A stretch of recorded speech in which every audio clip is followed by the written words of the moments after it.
I want to welcome you to our brand new program, the video production from the Drug Truth Network. We're calling this The Unvarnished Truth, and I'm really proud to have with us the Director of Law Enforcement Against Prohibition, Mr. Jack Cole. Welcome, Jack. Thank you. I'm very proud to be on your first video. Well, sir, over the years, I've observed many of these reform organizations doing great and wonderful work.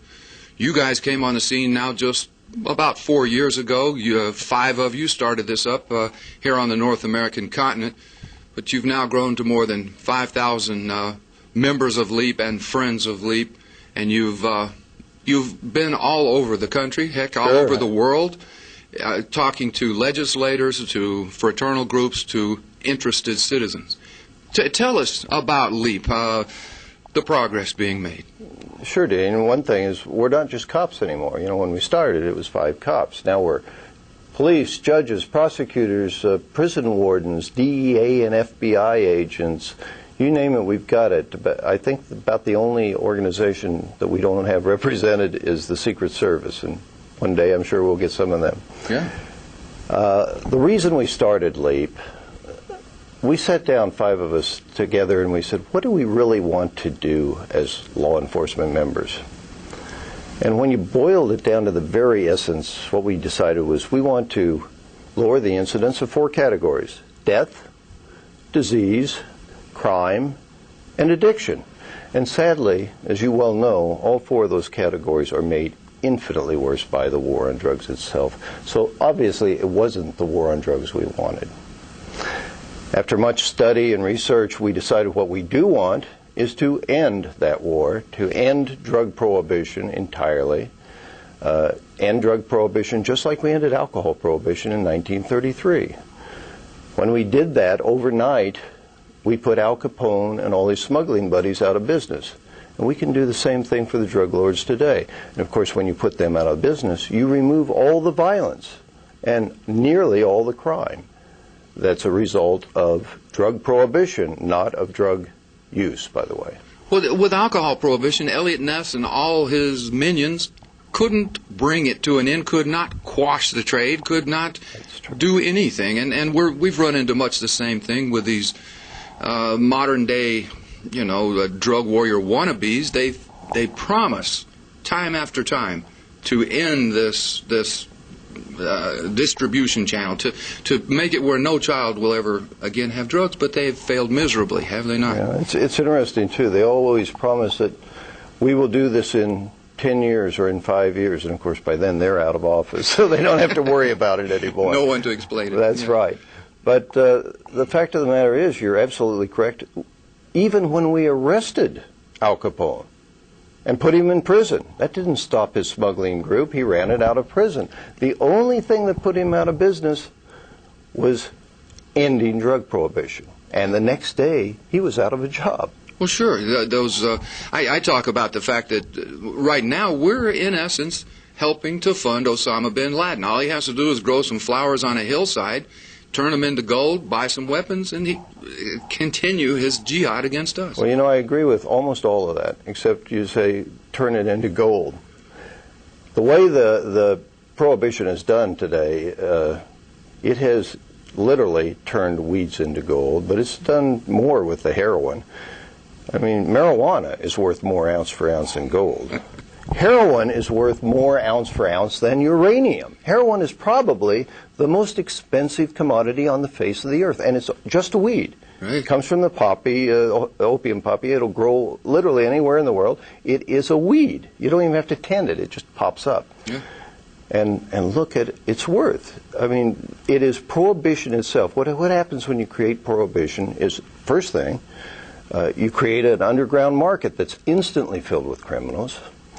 And because the drugs are now dangerous to distribute, they're suddenly worth so much more, and this is an artificially inflated value for them, that between where these things are grown and where they're sold, that value can increase by more than 17,000%. Imagine that obscene profit motive. I mean, imagine keeping all criminals away from that gold mine. It's just impossible. I learned very early on out there what I should have learned, actually when I pinned on the badge, it took me about 7, 8 years to learn it.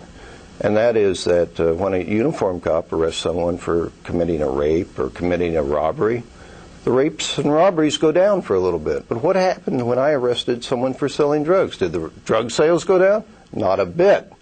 I was just creating a job opening for maybe hundreds of more people, more than willing to take the chance of arrest and even death in order to achieve this obscene profit motive.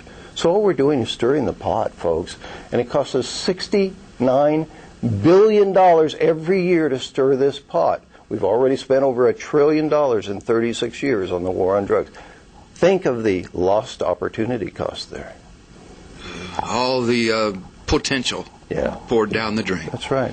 Well, what I say to my audiences when I'm talking about this is, imagine a world where instead of spending $69 billion next year, like we did last year, to do things like create harsher mandatory minimum sentences, what would happen if today we legalized drugs, legalized regulation of drugs, and next year we spent that $69 billion to create mandatory minimum education for everyone? How about mandatory minimum health care for everyone? How about decent housing and jobs for anyone that wants to work? With that kind of money, you could do that. And instead of our talking about a minimum wage, what is it, 5.25 now? Not much. And that hasn't moved in 10 years, has it? Right. Instead of talking about a minimum wage, talking about giving the teenagers in our big cities a choice between flipping hamburgers for $5.25 an hour or flipping dope on the street for $525 a day, let's give them a livable wage, something in the middle here that they could actually live on. And you do that, they'll choose that livable wage. Right. And can you imagine how many less drug dealers we'd have on those streets? How many less drug users if you spend that money to give people hope for the future instead of spend it to arrest our young people, generations of our young people, imprison them, remove all hope they have for the future, and certainly any reason they would ever have to stop abusing drugs.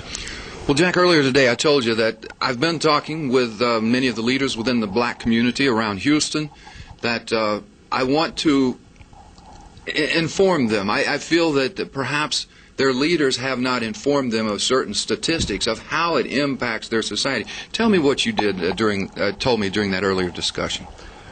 Well, I pointed out the fact that these drug laws are the most racist laws we've had since slavery existed in the United States. And I know that's a harsh thing to say, Dean, but I really think I can back that up. For instance, let's look at who uses and sells drugs in the United States. According to the Federal Household Survey, 82% of all the people selling drugs in this country look basically just like me, a bunch of white guys. Only 13.5% are black folks. Now let's look at the number of people who get arrested and who goes to prison. 37% of all the people arrested for drug violations are black. 42% of all the people in federal prison for drug violations are black. 60% of all the people in state prison for drug violations are black. The FBI even took official notice of this 3 years ago when they came out in their uniform crime report that they come out with every year with a paragraph that said that a young couple giving birth to a black male baby today has an expectation of 1 in 3 that child will spend time in prison. 1 in 3, Dean. See, Jack, that's what compels me. I don't want to be a part of that, quote, establishment. I don't want to be history to hold me as being part of any such abomination. I agree with you. But you had some further stats. The thing about South Africa, please. Well, it seems we are a very punitive country overall. If you look around the world, you'll see that, for instance, all the Western European countries imprison their population at or below 100 people per 100,000. For instance, the Netherlands, one of the countries where drugs may as well be legal because they decriminalized all the way back in 1976, they only imprison 77 people per 100,000. But in the United States, we imprison at the rate of 726 people per 100,000. Now, that is a huge amount, but it gets much worse than that. That's the overall figure. Okay. Now, if you scratch this a little bit and you look at it by race or by gender, let's look at it by both. White men in this country are imprisoned at the rate of 717 per 100,000. And before I get to telling you how many black men are in prison, let me tell you how many black men were imprisoned under the most racist government you could get besides U.S. slavery. Under apartheid in South Africa in the year 1993, they imprisoned 851 black men per 100,000. In the year 2004, in the United States, under the Prohibition government, we imprisoned black men at the rate of 4,919 per 100,000.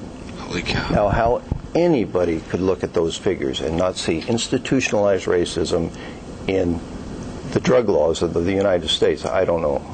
I just don't know how they could not do that. So we have to end this. This is wrong in every way you look at it. It's costing us mega bucks.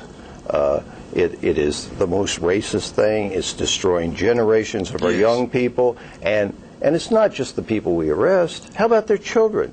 The surest indicator that a child is going to grow up and get involved in crime is if their parent is in jail for something. Sure. All right?